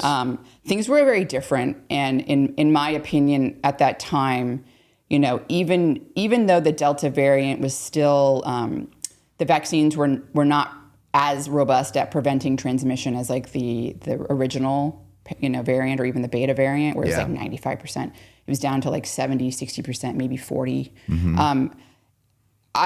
It was my personal experience also that I think contributed where, it's the Delta variant, like I knew people that died from it, like they got from COVID, right? Where it's like my own personal experience was such that I was vaccinated, my family, like so much of my family, my friends, like nobody had a bad reaction. Right. And it, personal experience does mean a lot. Hey, doctors are humans. Yeah. So for me, it was kind of like, well, not only my personal experience, but like if you looked at all the preprint data, like we were in informational shortage at the time. Of course. And I think the thing that I got wrong and looking back on it really was myocarditis risk. And it wasn't that I got it wrong. It was actually reading data that was preprint data. So the data was saying that, even young men had a higher risk of myocarditis, inflammation of the heart from SARS-CoV-2 virus. And again, this was the Delta at the time versus the mRNA vaccines. And so it's like, well, you only can talk about the data. Now, if I had personal experience, if I knew someone that had gotten myocarditis from the vaccines, that probably would have changed my opinion, even reading that data. Do you think that the data you're reading was doctored or manipulated a little bit? Were the people sharing that data, were they excluding? I have no idea. I'll tell you this. It was coming so fast. Yeah. There's so many ways. There's so many ways to like make mistakes, like, and not intentionally too. Yeah. Like it's so easy. It's so easy. And things were so stressed at the time and things were coming so fast and it was evolving. And, like Omicron came, and this was like late 2020. This was like December 2021, right as it was like turning 2022 and Omicron came. That's kind of when everything changed for me in my perspective. Because for one, Omicron, the virus itself had so many different mutations in the spike protein where, the virus itself was more transmissible, but it also had mutations that made it bind. I mean, it was not getting deep into the lungs. And so people weren't getting as sick. They weren't dying, like the older people and stuff, they weren't dying. And I mean, that's even true now, right? I mean, like COVID's like, does anyone talk about it? Like, I don't we had this athlete here the other day who he said he was tested for COVID. He ran the 100 and he got third, qualified for the world championship. So he's like, yeah, even COVID couldn't stop me. And I'm just like, COVID is fucking nothing. So it's right now it's not. It's not, right? Yeah. And the Omicron itself to me was the vaccine. It was because so many people got it that we now had immunity and so fast forward, 2023, now I've had time to read studies that are actually now not just preprints. Right. Okay. This is like peer reviewed, and even now there's still conflict. Oh, of course. But what changed it for me, is reading a few studies where it then became clear that, like there was one study out of the UK where the myocarditis risk of younger people, so 40 years old and younger, was higher from vaccines versus SARS-CoV-2. Right. And at that point, I was like, right, wow, like this, it's first of all, the vaccines aren't stopping transmission. Like once Omicron came, it was like transmission it was like, what's the point? Yeah. It's not stopping transmission. Right. Back when I talked about it, like it was like it's kind of like, again, the benefit risk where I was like, it's still stopping transmission, like maybe minimal risk. It's minimal risk, and like information, like I just didn't the myocarditis thing. It wasn't there yet for me. Yeah. You know what I mean? I think people I changed my mind. Yeah, I changed my mind. I respect that. Anybody could respect that. Well, that's kind of what you do when data comes out. It's like sometimes like things change, and I don't know that every scientist feels that way. I think some will find data that says, no, it's higher from SARS-CoV-2, but then you go, well, is it Omicron? Because that's, important, right? Are we talking about like a virus that is long gone, that isn't even the same virus anymore? Because that's the other thing, right? Where it's like, that was different. Like they were different, viruses. Yeah. So I do think, like my whole family got vaccines. My parents have got it multiple. Like now I'm sort of like, I don't know about the boosters because now they changed it. It's like this bivalent thing. And at this point, I just feel like, I don't know about the risk with multiple, like doing these mRNA shots. And it's multiple times that when I talked about it, I was like, okay, we're gonna get this one thing. Yeah. And I think it's just changed to a point where it's like, okay, now Omicron, all the subvariants of it, whichever one we're on, I don't even know. Yeah, me neither. It's not, I'm like, I have like physician friends. They're like, yeah, no, this isn't like, they're not coming in the hospital anymore. They're not like, this isn't a thing like it was when it was a Delta. It's totally not overwhelming the system. This isn't, I don't even know, maybe some immunocompromised people, I don't even know. I don't even know. Still. I don't know. Maybe they should just not be around people, Yeah. But that's the other lesson learned, right? Shutdowns were worse than COVID. Yeah, definitely. I mean, it's, I think anybody could respect a change in opinion or perspective given a changing data set. Well, and not only that, it's so hard to, I haven't talked about it because, and I'll get people just commenting on every post. Yeah. Not even related, just every post. I can't trust you. I can't trust. And it's like, why are you following me for one? Like, if you don't trust me, I really try, I do care. And I'm not like, it wasn't like an inauthentic, like, I just want to, I think, there was certain... You were genuine about your stance. There was. And there were things that I felt people were misrepresenting at the time based off of what they were saying. And one of them, the myocarditis risk, it was like that turned out to be true, in my opinion now. Mm-hmm. So I think looking back, it's like, well, we have a lot more information. But I think people just have their own emotional responses. They've had their personal experiences. Yeah. If you know someone that's had a bad reaction, you're going to be like, you're a liar. Yeah. And because that's strong. Definitely. That's strong. Yeah. And for me, it was the opposite. Like, I knew a married couple where the husband got vaccinated, the wife didn't, and she died of the Delta. Man. And it's like, that was strong for me, right? Yeah. And then my uncle, it was on a hospitalized ventilator. I mean, it was like multiple people, like of course. in my in-laws, like church, their pasture. I mean, it was, again, they're all older people, but the personal, I think we all have our, and again, like I said, for me, like, I don't know as many people as perhaps you do, but like, no one was like, tell me about bad vaccine effects. It was like, oh yeah, I was tired for like a day. I was like, well, that's what vaccines do. I mean, right. But, so I do think that it should be talked about because apparently some universities still require COVID vaccines. That seems which crazy. It is, because that is the population of people that are most affected, at least with respect to myocarditis risk. Yeah. And they're also the population that is least affected by COVID, which isn't the same COVID as it was when it came from Wuhan, China. Like, it's evolved in such a way now that is so much less virulent. Most people have some natural immunity now because we've all been exposed. Even people who think they haven't had COVID have been exposed to some low level. They have antibodies. Like, it's a different time. Like, there's no, and even at that, it shouldn't have been mandated. No. Shouldn't have been mandated. I mean, I had it a couple times, and just for me, I never ran less than 10 miles a day, no matter how sick I was. So it wasn't like, I wasn't even whatever, but where I really had an issue is, you mentioned the college age kids. That's one thing. But then when they got down to 6 months old, didn't they say that it's now 6 months old can get it or are eligible for the vaccine? I'm like, why? Why are we doing this to? Yeah. Did a kid under 5 ever even?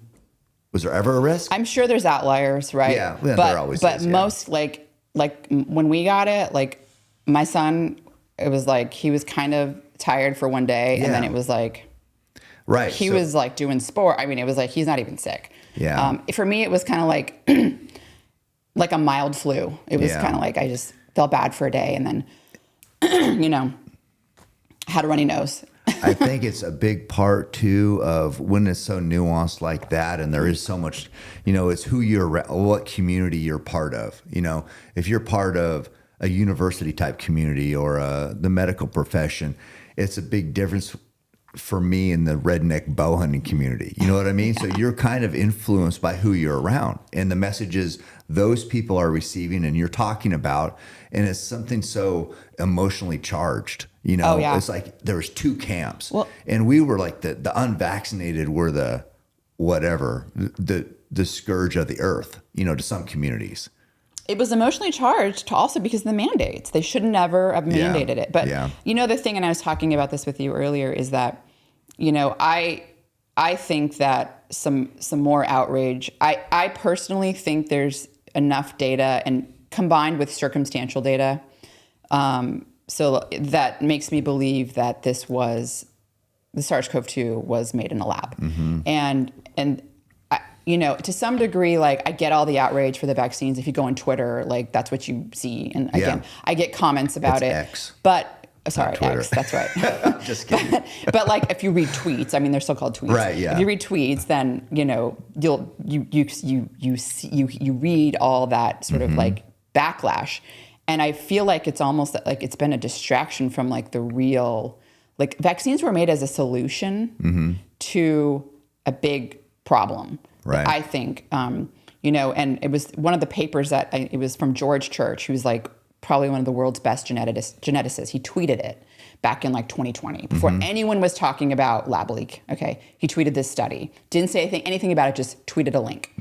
And if you clicked on the link, you read the paper, and it was like all about how the possibility that this originated from a lab, and it was like molecular evidence, looking at these furon sites and how they like, just without getting into all the details, like how it possibly could have been genetically made, right? And it was at that point where I was reading that paper, and then I started looking. I was like, oh, well, has this ever been found in other viruses? And lo and behold, I did find that there was some other naturally occurring mutations in that spot that did, but it was very rare. And also just the fact that the other circumstantial data where you're like, no, this came from like how far from the Wuhan Institute of Biology, right? Like the wet lab was how far from it and all that, where you're going, maybe the fact that those, So what do you think at first though? Because people were saying that from the beginning. I think Trump said it was. I think even back in August of 2021, I was heavily for that it was made in a lab. Really? Okay. Yeah. I don't think I ever talked about it. Some people still, educated people still would say that's not true. And that the thing that's scary is, scientists always this isn't new, right? Yeah. I mean, there's always disagreement, right?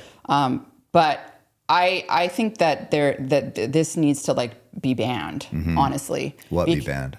Gain of function research, where basically we are humans, and even in the name of vaccines, because it's like, oh well, we're manipulating these viruses and we're making them so they can infect humans, and we're going to study so that we can make a vaccine in case it ever happens. Oh right. But here's the reality is that humans are, as we were talking about, they're sloppy. Yeah. Like just because someone has a PhD and is a scientist doesn't mean they're not going to fuck something up. Yeah. Yeah. Because let me tell you, it happens all the time. I've done it many times. I've seen very esteemed scientists. I saw one injecting a mouse, thankfully with placebo, and his hand hit like the tissue culture, like plastic thing, but the syringe like backfired and went right into his chest. Oh my God. And I'm like, this guy's training me. And I was like, what do we do? Yeah. Where it's, the point is that that I was trying to make was humans that are flawed. Yeah. And that I think that, the time that people should have gotten mad about this potential gain of function, we'll call it, research that did, I think, again, it's my opinion. Yeah. It's very likely that it originated from a lab. Yeah. And it is terrifying to think that, like, what if this had a 90% fatality rate? Oh God, it could have wiped out the planet. Like that. And I think that's kind of what people were worried about at the very beginning. And people should be worried about it. The media that's what they were selling. And I was thinking, I'm like, God, is everybody going to die from this shit? What's going on? That's what I thought at first too. But do you remember when you would wear gloves and walk across the street? I know.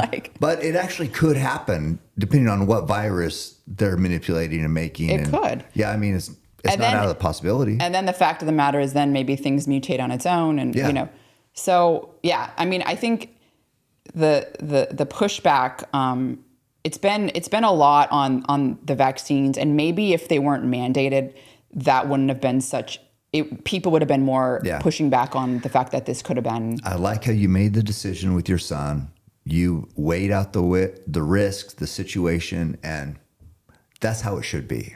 Right? It's how it should be. That's how it should be. It's different. Every situation is different. And that's why people always ask me, what do you think about vaccines? Like, what do you think about childhood vaccines? And it's like, are you going to put your 4-month-old baby? Yeah, because viruses spread between kids like wildfire. I mean, so if you have, again, a 4-month-old baby in a daycare and there's something that's pretty bad spreading, like that's dangerous. Yes. So there's the risk, right? There's the benefit, the risk. Yeah. So it's like, what's the risk of giving the young baby, the DTaP? Probably not so high. It's not so high because most people do it, right? Yeah. But there's risk. There's risk. Yeah. Especially with the combination of things too, right? I mean, genetics and there's all sorts of things playing a role. Diet. Yeah. I mean, so I mean, I know you've, I think, you went on Rogan and I don't know, I can't remember how it went, but I remember there was you probably got a lot of backlash, I mean, and so but to me personally, I respect how you're able to be objective about it and be like, yes, this was my opinion at that time. And then I saw all this data and now my opinion has changed. And that's right. My opinion has changed, particularly on myocarditis. And there's a few things I felt like there was what I don't even like this term misinformation because I feel like our government is the one that was providing the most misinformation. Right, yeah. And so now, and at the time I called it that, and now it's like one of those things where and now I hate that word, where I'm like, misinformation, you know what I mean? So, but there were things, there were some things that like people were saying that, again, I felt like it was not true and not accurate and there wasn't data to support it. right. And I was, again, so at the time, it was a very different time. Delta virus, the vaccines to some degree were preventing transmission. They were preventing severe, because people were getting a lot sicker. They were older people. Yeah. Older people, not younger people. I mean, right. There were younger people, but generally speaking, right? Exactly. So, and now we're at a point where it's like, and this is with anything in policy where everything, you hold on to the old stuff. We're talking about the RDA for protein. We got new data, people. Yeah. Come on, let's change stuff, right? Right. People are still holding on to, I really think some people are still vaccines are preventing transmission. We need to get vaccines. Probably. But they don't at all. They don't prevent transmission. And it's not that severe. COVID's not that severe. So what are they doing? Right. I don't really know. Right. But I am kind of glad we're talking about this. I'm also a little terrified because I do think it's an emotional thing, and I don't think you should be terrified because it makes what you're saying makes sense. Yeah, and I don't want to make it like I was so wrong. Again, I mean, it was that I was using the data that I had, which was preprint data. If you go back to August 2021, it was preprint data with the myocarditis. Oh, and the fertility stuff, even now you see there's publications, there's no effect on fertility, but then you see all these publications where it's it's changing women's menstrual periods. Something's happening. And I don't think we understand what. So I don't think we can say it's not affecting fertility. Yeah. So that's another part where I'm kind of following it, but again, it's okay, there's the data saying it doesn't, and you can find all the flaws with that data. But when you start to see we're talking 10 studies where it's no, women's menstrual periods, it's made women that were in menopause start menstruating again. Yeah. I mean, and that was, for me, was wild. I'm what's going on? That's strange. Now, immune system effects do, the immune system affects all that, but so, I don't want to make it, it's again, I think that for me, I was doing the best I could with the information I had available with my personal experience. Yeah. Some people thought I was paid off by the government. Yeah. I mean, look, I think now, that I tried the best I could with that circumstance. And, with the myocarditis thing, it was, the data's changed, in my opinion. And again, you'll find scientists that say, no, it's still the same. It's, but there's enough data out there that to me, it was no, it's doing something in young people that is scary. You talk about personal experience. I mean, my daughter got the vaccine because she was over at the, university or at school, and everybody's like I say, the community you're around and you hear from influences your decision. So she's an adult. She can do what she wants. She knows how I feel about it. But anyway, she did it. All I know is one night, 5 a.m, I heard something bang, and I got up and went into her bathroom, and she was passed out on the floor. And right after the vaccine, I mean, it's we had Bob Saget, he passed out, hit his head, and died. Right. So you know how bathrooms are, hard counters. Anyway, point is, nothing had changed in her entire life other than getting the vaccine. Everything was exactly the same. But she passed out, and I was like, I go in there, I'm like, is she dead? I didn't know what happened. So I'm like trying to wake her up. So we take her to, call the doctor or whatever. She came to, got her up, did everything I needed to do. And they said, oh, she's just dehydrated. It's like, she hadn't changed anything. She's 100% healthy. Nothing had changed. She hadn't went on a long run, hadn't drank. And it was like, so for me, that was like, you talk about you're going to be influenced by personal experience. Absolutely. How am I supposed to ignore that? Oh no, yeah. Like if something like that happened to me, I mean, it would if I had known someone that had a bad effect like that, especially a family member or a really close friend, it would have. I would have thought otherwise. Yeah. It would have very much influenced, and I probably would have been looking more for. In looking at the data, I probably would have been looking at it through a different lens than I was. I was looking at it through a different lens, I think. I completely understand because everybody was. And what's hard, it's the information age more than it's ever been. You can find whatever you're looking for. You can. And so if you want to believe this one thing, you will find that. Yeah. And it's just like, this was such a divisive issue. But, for anybody listening to this and listen to any of you talk ever, they know how genuine you are. I mean, come on. It's just like, you at that one time you felt this way. Now you feel this way. Who couldn't respect that? You know what I mean? So I appreciate you talking about it. I know the goal wasn't to get into that. No. Because that's not why I'm a fan of yours.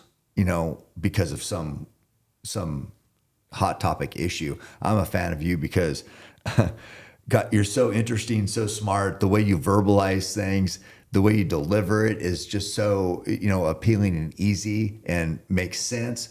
So that's why you're here. I mean, and I appreciate what you do, and I'm just glad that we can talk about it. It's like, I really appreciate it too. I've had a really fantastic time these last 2 days. I mean, yesterday was awesome. And I really do like the archery.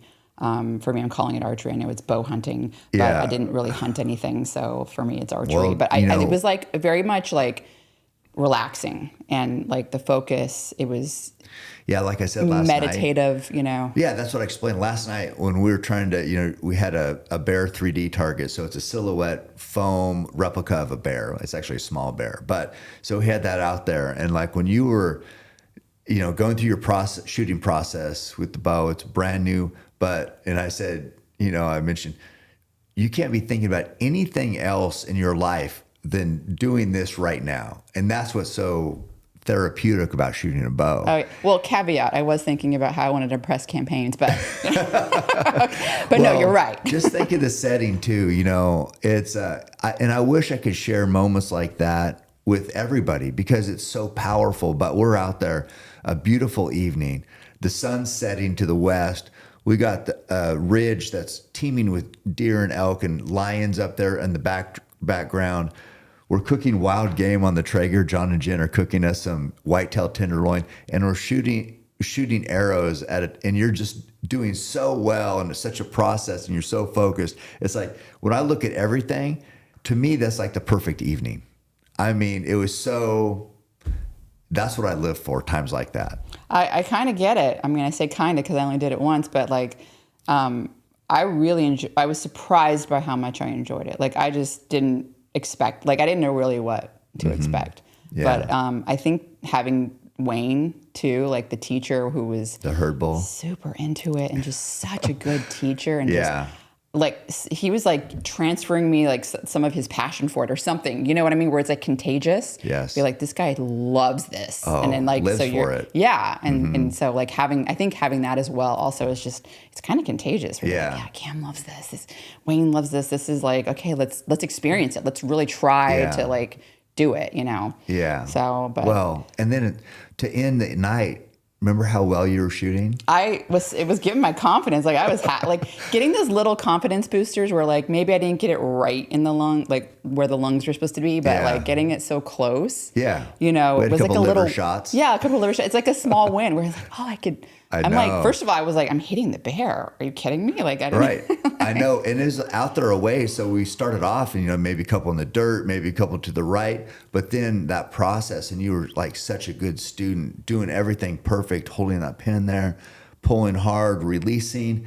And then in last 2 shots right in the lungs. Oh, yeah. It's like, oh my God, it's in power. I just loved it. Where were those last 2 shots that we were doing that was not after I popped the balloon? Yeah.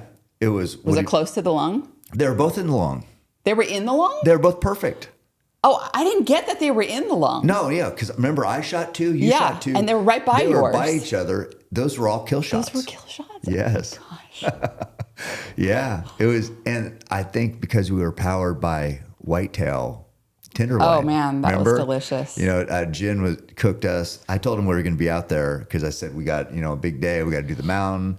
We got to get our bows set up. But I said in the evening, once the wind lays down, we're going to be out there to shoot at distance. And so John said, "Oh, okay, Jen has a plan. She's going to cook up a little bit of meat for Rhonda." And, nice. we were talking if you'd ever had wild game meat, then that led to a discussion of what's actually wild. Yeah, my naive self. See, I actually don't know everything. Right. For sure. So you'd been eating elk meat, but not, of course, wild, because you can't sell wild. And so we had the tenderloin, and then we had the grizzly, and then you were shooting just incredible. And I don't think it's coincidence. I think you were like, oh yeah, it was after meat that I started shooting better. Right. See, what do you think about that? What does the science say? Well, I definitely was refueling, I think. Yeah, we know that for a fact. Yeah, but I like to romanticize it a little bit more and just say, oh yeah, it's because of that. The creatine in the meat and Of course, yeah. And Wayne likes to say this too, is that the reason why that experience can be so empowering, and then you're getting better, and it just feels, if watching an arrow fly and hit, he'll say that archery's as old as mankind. It's like we've been doing this a long time. So when you start to do it, even if you hadn't done it, it feels familiar because it's in us. Yeah. I don't Interesting. know. That's there'd be no data to support that, but that's what I believe. Yeah. Well, I mean, I'll let you have it. So. Well, I was like, I couldn't believe also, it's just like how strong you were. I mean, I think people are going to be, they're so used to being smart and just like so well spoken and articulate. But then you were a fucking beast also. I mean, just powering those weights up. Your arms are toned, strong. Was it showing when I had them? Hell yeah, it was. Hell yeah. No, it's going to be probably, I don't know what you shared so much on social, but probably not stuff like this. Have you? Mm-mm. No. And we jump rope too, remember? No, of course I do. Yeah, you're out there jumping rope. We got that. It's like, people are going to see a whole new side of Dr. Rhonda Patrick. I mean, it was a fun time. I appreciate you you hosting and giving me that experience, Cam. I never would have done any of that, Yeah. Lifting the 35, was it 35? 35. I don't think I've ever would have done that. There's no personal trainer that would have, done that. I'm pretty sure. Well, maybe so there is, but I'm not sure that I would have sought them out. Yeah. Right. Or be in this, I think it's what I've seen this many times, mindset. but it's the overall, like, I'm going into this and I know it's going to be challenging because of, either you see what I do and you're like, okay, so then you're in a different place than when you normally go to a gym. You're like, this is a big day. I got to be, I'm going to have to do more than I've ever done. So people come in with that attitude, and it's a self-fulfilling prophecy. Oh, I'm totally like that. That's my personality type for sure. Well, and it came to fruition. It happened. Yeah. You were stronger than you've ever been. You got up a mountain in the heat of the day. Well, I was doing that because I was here with you. It is very motivating. And you got up on the monument. And it's like, how beautiful was that? Oh man, that was awesome. Yeah. That was awesome. I'm so impressed that you run that. And it's really a lot. It's very inspiring too. I follow your Instagram and all your and training that you do, all the different types of training. You post a lot of running, but you do the weight training and stuff. And I'm just he's just I'm sitting here going, how am I going to work out for 20 minutes and look at this guy. Like, he's like, oh, you did amazing. I mean, you know, so. What's your thoughts on hunting? I never knew, you know, have you been around hunting before, and now is it different? Not really. Did you learn anything? You know, so I so I've never really been around hunting. Like, I eat meat.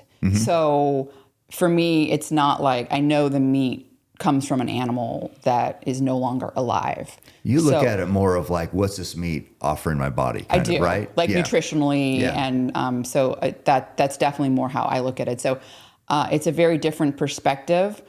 I like being able to like go and you're the one providing for your family and sharing with others. I mean, Jen and John were talking about sharing with like people that are in need. Like that was really, that's incredible. Like that's incredible, right? I go and buy my meat from like the farmer's market or the grocery store. I Instacart it. That's what most people do. Yeah. So I'm very removed from that whole process, right? And I don't know that I can speak to it. Like, I saw your video with the bear, but like, I don't, without experiencing it, like there's no way I could understand what it's like to kill an animal. And then to provide for your family, right? Because it's not like I'm indirectly responsible for that, you know, that animal dying because I'm buying meat and there's a demand for that meat, right? Like I'm eating it because it's beneficial. Like, it's a very high quality source of protein. It's got a high quality iron that's bioavailable, and zinc and B vitamins.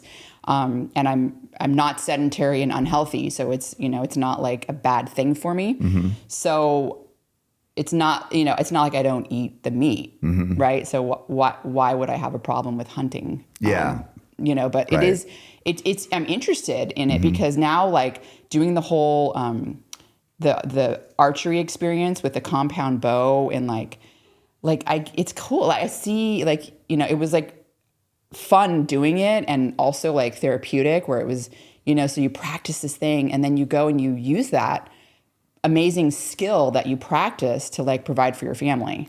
And so, like, again, I can't relate, but I'm like trying to put it together. You know what I mean? So, I mean, I appreciate people that give me and my family meat. Of course. Well, hunters love to do it. And that, I always end the show like this, with your brand new bow, because you're kidding. Oh, so this is your bow, but you are the ultimate outlier, and outliers get their own equipment. So, oh my gosh, I get this bow? Yeah, you didn't know you got to take this home? No, I had no idea. Well, I'll send it to you because your bag's already full. But no, this is yours. Everything, all the arrows. And the arrows? Yeah. Oh, and the so release. I can like practice and do. Yeah. Oh, that's so cool. So you're an archer. You have your own bow. That is yes, because I know what to do. Like, this is, what about the release thing? Yeah, that too. Okay. Everything. Oh, Whatever man. you need. You're an archer now, and that's how I end the show. That's your bow. Thank you so much for coming all the way here to Springfield, Oregon. It's, you know, I never anticipated I'd get somebody of your stature to come here and I could share my life with you. It's like, I mean, it means so much to me, Rhonda. Thank you very much. Oh, thank you. Thank you. Like, I can't thank you enough. Like, it's been a great experience. And now I get it. Like, I had no idea I get to like practice this, and like I'm excited to share it with. So I have to get, like, we'll have to figure out where my husband can get one of these, because Wayne was telling me of some places where we can shoot in San Diego. Yeah, Performance Archery. Right. Yeah. Okay. Bob Fromm's shop. He's the best. Awesome. He's, you know, him and Wayne are from the same cloth. Okay, well, I want to say thank you, then come give you a big hug. So. Okay, well, let's do it. All right, thank you. Thanks. Every step I take, I move my truth. Every time they tell me stop, I use. Every comment, hate that makes my fuel. Gather up my energy and boom. I hear them talking, saying the way that I move is so reckless. That is a part of my mind I've been blessed with. Giving my blood, so I am relentless. My fault, they want someone to blame. They sent their hate, it fuels my pace. I am Roy Tough, I am the change, the fuel